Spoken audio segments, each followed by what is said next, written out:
Telangana CM Revanth రెడ్డిని కలిశారు సినీ నటుడు నందమూరి బాలకృష్ణ.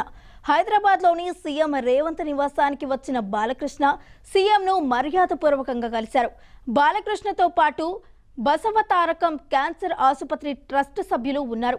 ఈ సందర్భంగా సీఎం రేవంత్ కు పుష్పగుచ్చాన్ని అందజేశారు. అనంతరం కాసేపు సీఎంతో బాలకృష్ణ ముచ్చటించారు.